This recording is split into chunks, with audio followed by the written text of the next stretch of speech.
The following podcast is a part of RadioMisfits.com.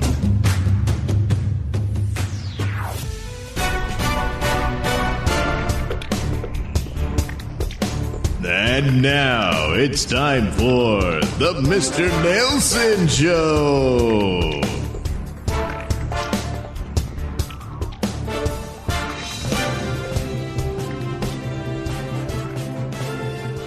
This is a Nailsin News Bulletin. Jail trustee in Port-A-Potty assignation.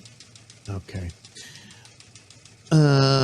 If the Port-A-Potty is a rockin', don't bother knocking. Unless, of course, the toilet is on the grounds of the sheriff's annual barbecue fundraiser and is being occupied by a male inmate who snuck off from a work assignment for sex with a woman who recently called the lockup home.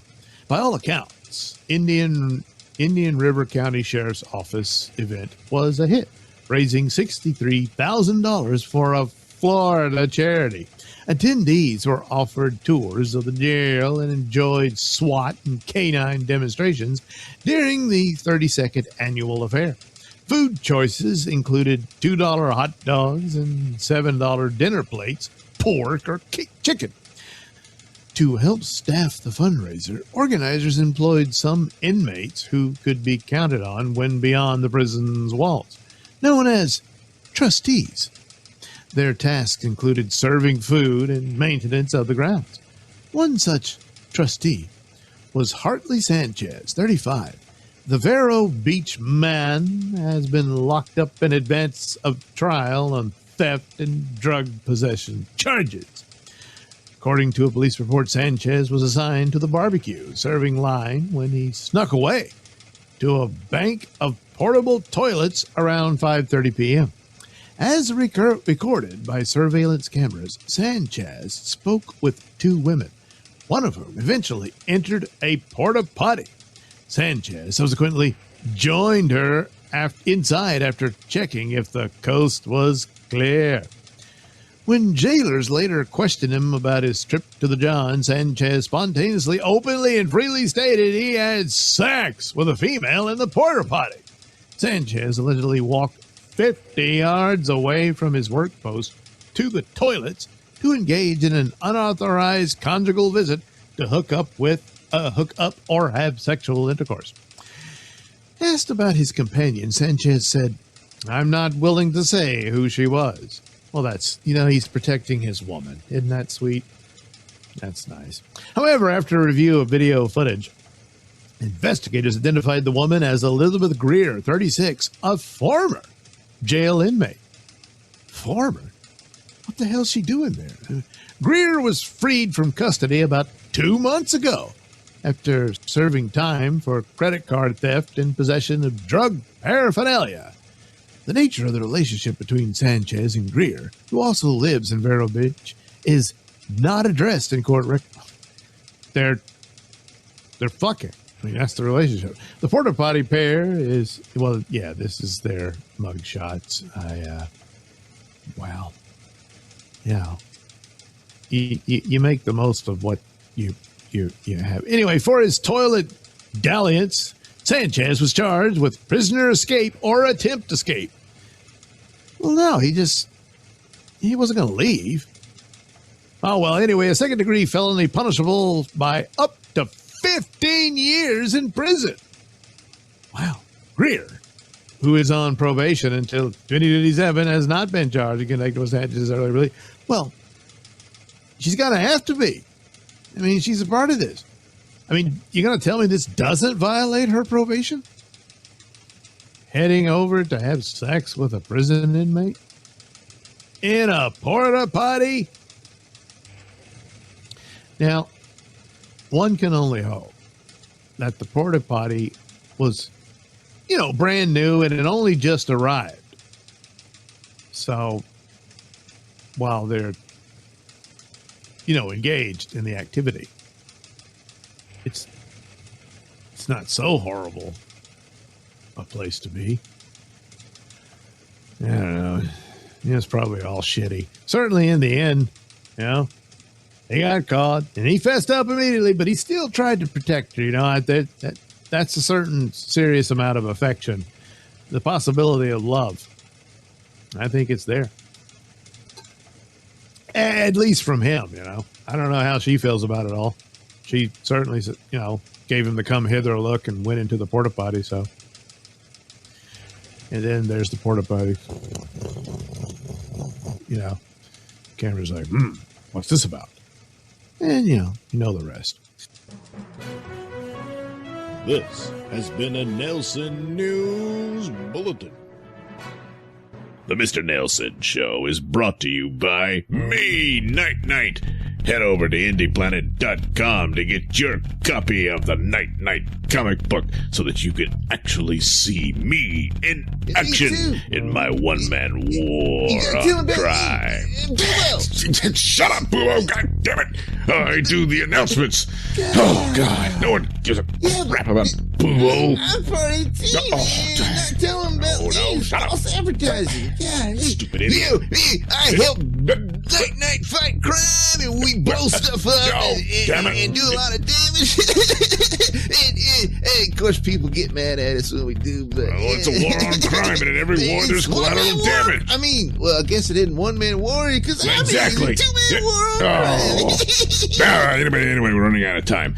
Don't miss this opportunity to get your hands on the adventures of Night Knight and Boobo.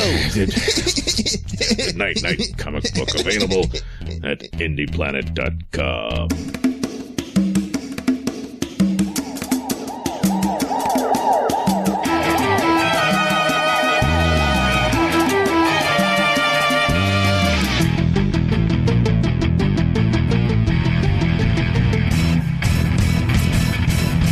Deep below the basement of one rich man plaza, we find the Knight's Keep, that secret headquarters of Night Knight, where all is quiet for the moment.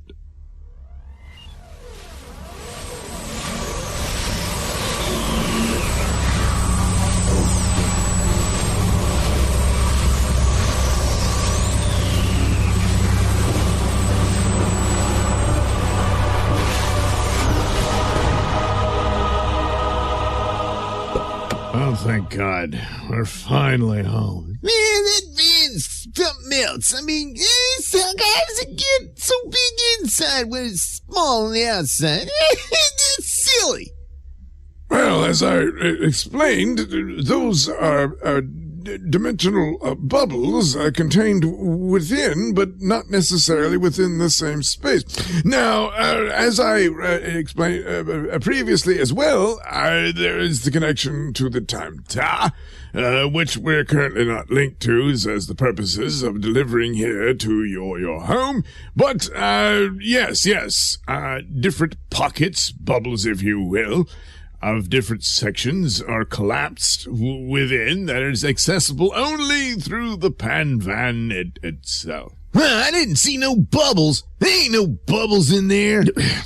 Again, as I explained... Baron, give it up. You could explain it 1,000,000 times and he'll never get it. I'd get it if it made sense.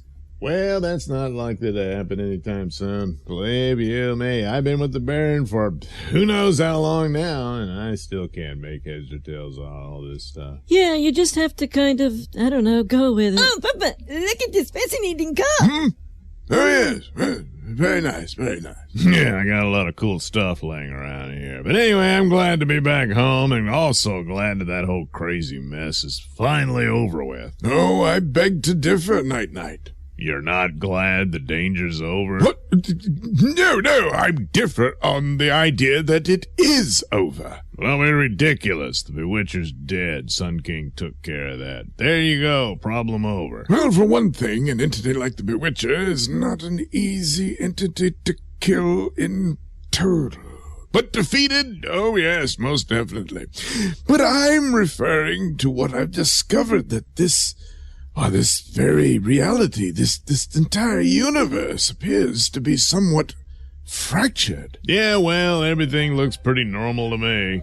Well, that's easy for you to say, Night-Night, but what about us? What are you talking about, Flea? If I may, I believe your friend the Flea is referring to the abnormal nature concerning him and your other colleague, Whizbang. Oh, that. Yeah, look, I mean, I'll never be able to explain that, but, it's just something that happens in life. Some people are gay, some people aren't. These two guys, totally gay, but, it's best just to try not to think about it. No, I'm not referring to their sexuality, which I didn't really know anything about, but I'm referring to the temporal signatures that both appear to possess, and as a timekeeper, I can study these things and become very much aware. Because you see, it appears the Flea and Whizbang are more or less the same person existing at the same time in the same place, or almost thereabouts. Right. Me and Whizbang only just met recently, but we were, comparing notes, and it turns out we both have the same address, except, well, his descriptions are non-existent, and it's just things like that, and our families are very similar, and I mean, it's just weird, and I've never heard of any of this. Yeah, and how things look really different. I mean, Cityopolis, I don't even know what that is. It was Metro City to me. When did it change? Nobody seems to know. Metro City? What'd you do, bump your head, Whizbang? It was always Cityopolis. And there you see the actual fractures in time and space for this reality. Wait a minute. You're saying Whizbang here doesn't belong to this universe, and you gotta get him back to his rightful universe. No, if only it were that simple. You see, the fractures could also be seen in some elements as sutures, as if someone combined these two realities to form one. That's stupid. That most certainly is not. Now, this is very serious. Yeah, well, we'll figure it out. I mean, if all this means is Whizbang's got to get a new place to stay, well, we'll help him out. There, problem solved. Now, we got lives to get on with. Yeah, but, no, you don't understand. Whoa, what the hell? Whoa! It's an outhouse coming out of nowhere! It's the Port-A-Potty. Yeah. Port-A-Potty? This is stupid. Bubba, this doesn't look like Uranus Station. It most certainly does not. It looks like we are off course. Well, should have known. You gotta expect these turnarounds and stuff. Looks like we landed at, I don't know, some kind of costume party or that. Huh? Barrett. Hey, man. What the hell? What's going on? What are you doing here? You know me, sir? Know you? Yeah. You remember? Yeah, we had to fight the Venusians, and then you helped us get back to our own time by loaning us your Port-A-Potty here. Except it looks like it didn't work out so great. Oh, no, Papa. Oh, that is definitely our Port-A-Potty.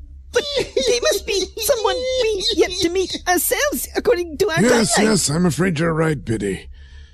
Dear me.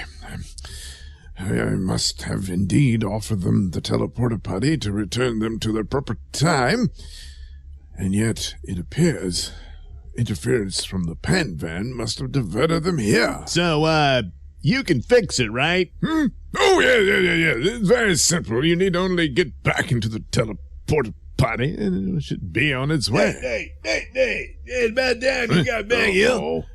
Wet one needs you. These Smidley. I didn't know you had come. Yeah, well, this pretty much clutches what I figured I was going to have to do anyway.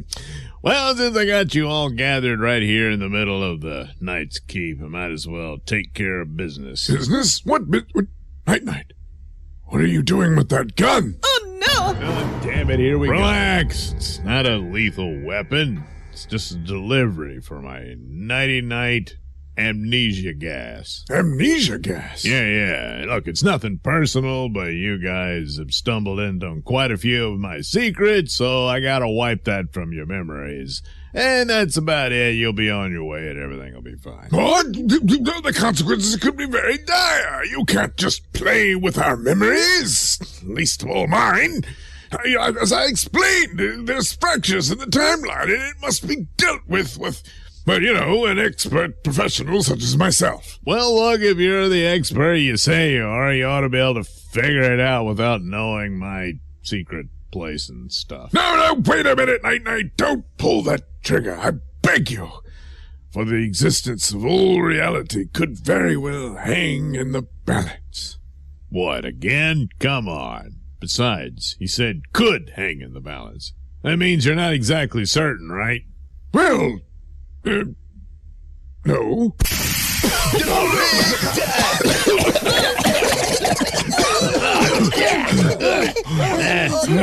What's going on? I don't remember anything. I don't remember anything. I don't remember anything. Well, that's fine. You guys were heading back into your van, and you guys were headed back into your outhouse here. Oh yeah. Thanks, man. But I think there was something there's something, I'll figure it out on the way, I suppose. Yeah, you do that. Bon voyage. Bye. Tell him Port-A-Potty makes a potty noise. But Night-Night, what was he talking about? The whole universe could die. Who the hell knows, Smedley? Guys like that always say the universe is dying, and then did it die? No, it never does. It's not gonna die this time. Besides, if he's some sort of time travel expert like he says, then it's his problem, not mine. Anyway, what did you come to tell me? Oh, yeah, Wet One called. He says the boogeyman is back in town and up to no good. The boogeyman. So he's made it back before we did, apparently. Yeah, that's pretty good traveling. Yes, but not enough to escape the vengeance of Night-Night. It's high time we settled up with that asshole. And will Night-Night settle up with Boogeyman? Perhaps we'll find out in the next exciting episode of Night-Night.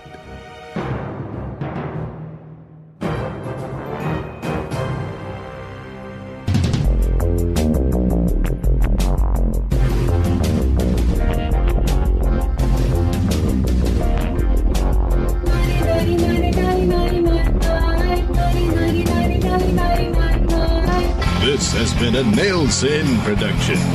The Night-Night theme song is performed by Alistair White and his lovely wife, Heather. Incidental music is courtesy of Kevin MacLeod. All characters are performed by me, Douglas Nelson. Join us again, won't you?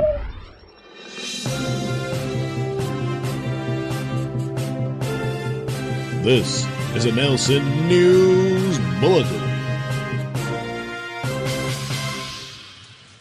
Months after breakup, woman reconciled, I should say, with boyfriend and immediately helped him plot murder. Well, couples, there's activities they like to do together. Anyway, a 23-year-old woman in Florida will spend just over a year in prison for setting up a male friend to be ambushed and killed by her boyfriend less than 2 days after they reconciled. Lake County Circuit Judge Carrie F. Rada ordered Ariana Selena Gajraj to serve 36 months in prison for the failed scheme. The victim miraculously escaped injury despite more than a dozen bullets striking his car. Rada handed down the sentence after Gajraj pled guilty to one count each of attempted first-degree murder with a firearm and conspiracy to commit first-degree murder. The judge also credited Gajraj with 602 days of time already served, meaning she has less than 1.5 years remaining on her sentence. A jury in January found the gunman, Brandon Perella, guilty on the same charges of attempted murder and conspiracy, to which Gajraj pled. He is awaiting his sentencing hearing. The couple had broken up several months earlier and only reconciled about 2 days before the shooting. Okay, well, deputies with the Lake County Sheriff's Office responded to Peppermill Trail in the city of Claremont at approximately 1:53 a.m. regarding a shooting and met with the victim. Deputies located numerous spent cartridge casings on Peppermill Trail in the roadway and discovered the victim's vehicle had multiple projectile strikes as well as a Massey work truck. There were 21 spent 9mm cartridge casings in the roadway, 13 projectile strikes on the victim's vehicle, 3 projectile strikes on the Massey work truck, as well as 1 on a nearby mailbox. The victim said he picked up Gajraj and that they were going to smoke and speak about certain issues regarding Perella. Victim described that Perella, throughout the week, had been sending threatening messages to him as Perella was making accusations of Gajraj and the victim having a relationship. Victim stated that he became nervous and asked Gajraj if Perella had any way to track her location, to which she said he didn't. Well, she was lying. He said that while he was driving, Gajraj received a call from Perella who asked what she was doing. The victim described himself as parking his vehicle on Peppermill Trail. A short time later, a white 2014 body-style Toyota Camry with dark tint pulled up in front of his car. The driver stepped out and fired multiple rounds from a handgun with an extended magazine. Victim said he has previously seen a picture posted by Perella on Instagram which showed a semi-automatic handgun with an extended magazine. What are the odds? Oh, it was him, yeah. Victim described Perella as being of similar height and build to Brandon Perella, who he had previously met. He described that Perella was wearing all dark clothing and a mask. Victim went on to say that he reversed away from Perella and fled the area. Victim said Perella pursued him west on Old Highway 50 and that he eventually eluded him. He said he dropped Gajraj off in front of the Highland Park subdivision with his understanding that a family member would pick her up. The man contacted his own family and ultimately met with cops at the Claremont Police Department. Investigators said that the victim gave screenshots of conversations from a now deactivated Instagram account. Perella allegedly wrote, "Ari told me son about you." He doesn't spell son right. "Just don't make me fuck you up. Take it how you want." The victim replied asking what redacted meant. Well, Perella, right? Anyway, and asked to speak with him about the issue. The individual did not reply. Victim provided additional messages sent by Perella from another Instagram account.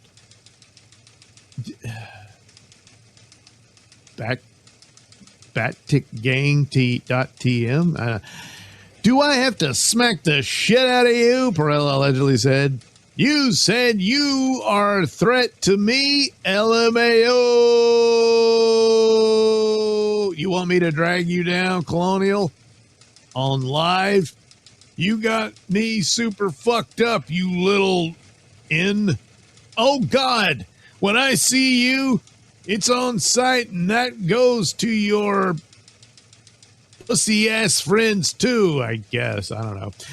Gajraj told investigators at a non-custodial interview at a taco restaurant that the victim picked her up so they could smoke marijuana. She claimed to have received a blocked call from Perella. A blocked call. She said Perella asked her where she was, and she said, "Out," with victim echoing the same in the background. She described that ultimately they parked in the Greater Hills subdivision. She said the victim was nervous about Perella and began loading his firearm while she was preparing the marijuana to smoke. And she was going to get her damn weed, you know. Not going to ruin the whole evening. A white car pulled in front of them. The victim began reversing and multiple shots were fired. She claimed not to see Perella, After detectives said they would be seeking cell phone data as part of the investigation, Gajraj allegedly said, okay, she called after the shooting, asked about his whereabouts, and he said he was home. She would not elaborate on why she called him. Oh, yeah, because you didn't know who it was, right? Stupid. Gajraj told investigators they broke up about 3 months before. They had been dating for about a year. Using a license plate reader, investigators tracked down a vehicle matching the suspect vehicle. This vehicle was registered to Perella. Surveillance footage showed the shooting, and another video showed a vehicle matching Perella's at Gajraj's home at 1:26 a.m. At this time, it is unknown if Gajraj was picked up by Perella, which would be consistent with the LPR data, and Gajraj calling Perella after the shooting. Investigators learned that Gajraj had an account on the text app Pinger, which she had been using to communicate with Perella from 6:12 p.m. on November 30th to 12:39 a.m. on December 1st. The messages began with Gajraj confronting Perella about issues in their previous relationship, them reconciling, then them discussing a plan for Brandon to kill the victim. They initially planned for Perella to attack the victim while the man was getting into a car. It then changed to Perella blocking the victim in, using Gajraj and their relationship issues as an excuse. Gajraj states that she doesn't want to be up too late, and Perella replied, "No, he's dying." Gajraj does state that she doesn't want them being dumb with guns, but Perella reiterates multiple times that his plan is to get the victim. Gajraj ultimately comes up with her own plan for the ambush, telling Perella to call her from a blocked number so she can show the victim to earn his trust. From there, she allegedly kept Perella apprised of her and the victim's location. The final message was about her sharing her location. It's sent at 39:13 hours. Authorities wrote this is approximately 12 minutes before the shooting occurred. Perella is scheduled to appear in court, and they'll, give it to him. But what the hell? She's only going to do a couple of months, 6 months? This is total conspiracy of murder. She's setting the guy up, luring him into the trap. It's hell no. She should get way more than that. This is quite the miscarriage of justice. They just let her off. Why? Because she cried, "I was scared. I didn't know. Come on." Yeah, a couple of months. And then, of course, then again, the guy's like, "So, you're really over Perella now, right? So do you want to?" Yeah, sometimes that's how that goes. This has been a Nailsin News Bulletin.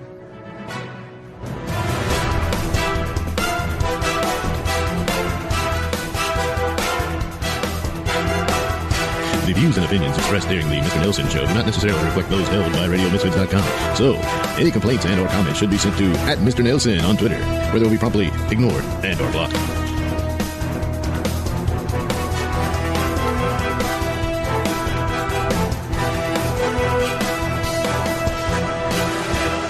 Doug's studies show that most people avoid studying and opt to just make crap up.